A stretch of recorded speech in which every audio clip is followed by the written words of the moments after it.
Nandito po tayo ngayon sa 4th floor ng Makati Police Station. Kasama pa rin po natin si Senior Superintendent Lucban para po ikwento sa atin kung bakit tayo naandito. Sir, ano po bang meron dito sa 4th floor? Napaka-importante nitong 4th floor area namin. Ito yung tinatawag kong record section o records room na kung saan dito sa mga cabinets na to, nandito yung pinagbasihan ng record kung ano ang makikita sa police clearance.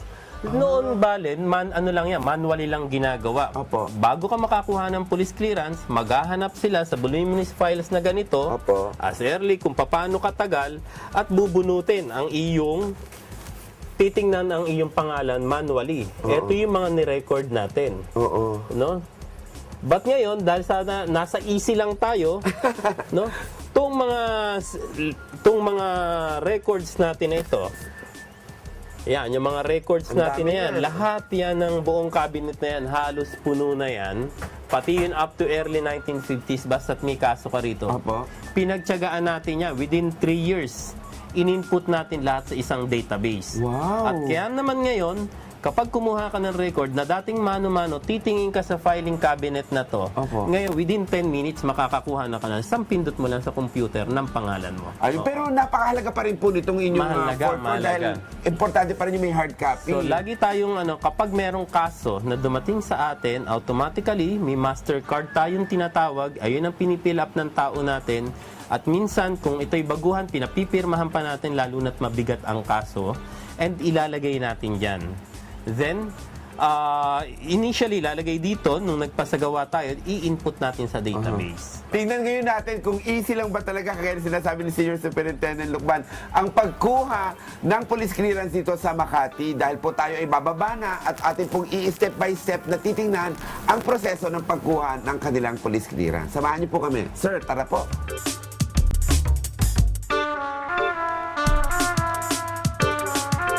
Alright mga kasabayan, umpisa na po natin ang pagkuha ng police clearance dito po sa Makati. Nandito po tayo ngayon sa kanilang main lobby or reception area. Dahil ano pong meron dito, sir? Dito po, Bales, yung unang nagtatanong nang walang kaalam-alam kung ano ang gagawin, pagtanong dito, meron tayong tinatawag na information desk.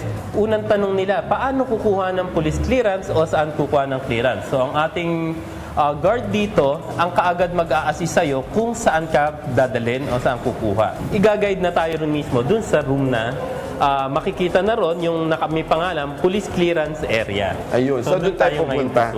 Step 1, pagkatanong nyo, pupunta kayo doon sa Police Clearance Area. Tara, doon na tayo. Step 2.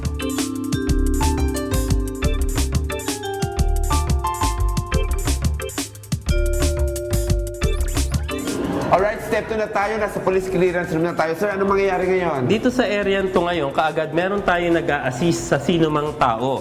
So, mabibigyan niya ng form na to, at kung may tanong man tungkol dito sa form na to na dapat i-fill up, siya na kaagad ang mag-a-assist nang walang hirap. Easy lang. Tapos po, pagka-fill up na ito, Pagka-fill up po na ito, so pasok tayo doon pagka-fill up.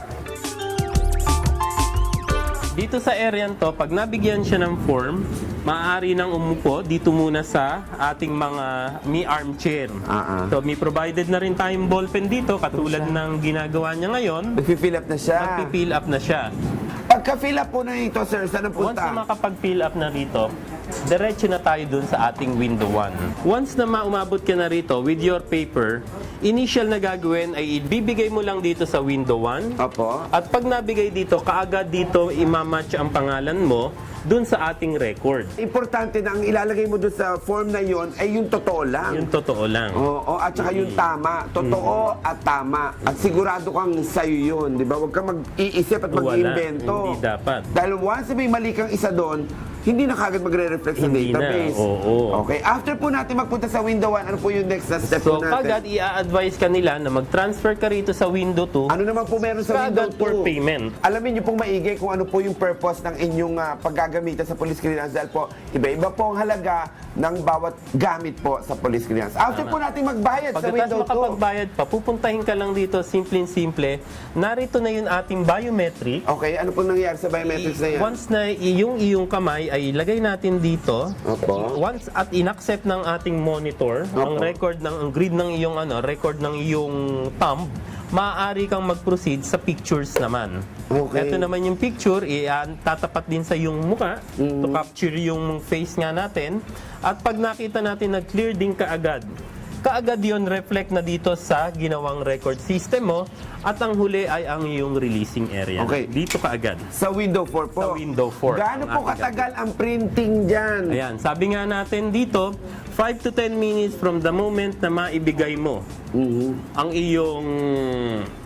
ang iyong data, Informations, no? opo. Makakatapos ka rito ng 3 minutes kung nag-iisa ka. Kung ikaw maghihintay lang sandali habang nanonood ka ng television, Opo. mga 5 to 10 minutes tatakbo ang iyong police clearance. Aha. Mga anong oras po ang pinakamagandang tip nyo sa amin na maibibigay na kami ay pinakamaganda at the best the time para po kami makakuha ng police clearance? Kung hindi rin talaga nagmamadali sa araw-araw, pagdating ng mga 4 o'clock, 4:30, katulad nila, kakaunti na lang ang tao. Dahil sa umaga, lalo na minsan as early as 7:30, meron ng mga aplikante, yung mga pumapasok sa opisina. Pero mas maganda kung bandang hapon Mas ka na maganda kumuha. sa bandang hapon na. Dahil ang umaga natin, masasabi natin talagang napupuno ang kwarto. At syempre po, ang Makati Police Station po ay bukas ng anong oras? Ang police station po natin ay 24 hours na bukas. Opo. Pero ang ating police clearance as early as 7:30 kasi civilian din po yung ating nagtatrabaho sa loob. 7:30 hanggang anong oras po? Up to 4:30 yung to last 4:30. caller natin. Bukas po ang ating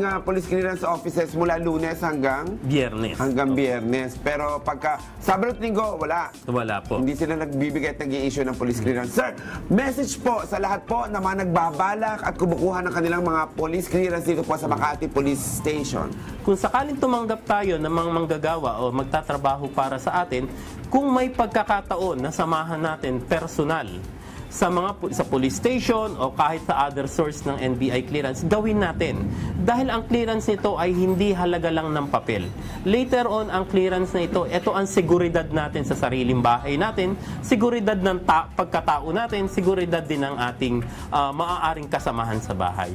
Ano pong mga telepono po na numero na pwede po nilang tawagan kung sakali pong nagbabalak sila na mag-inquire pa dito sa Makati Police Station?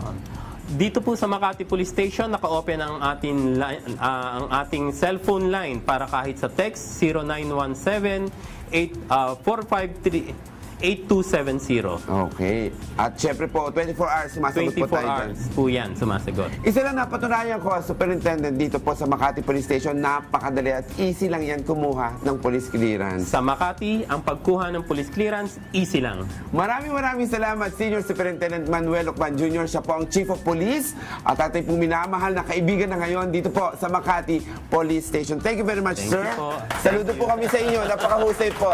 Thank Easy you. lang yan po. Thank Diyan na you po rin kayo. sa inyo. Magbabalik pa po kami.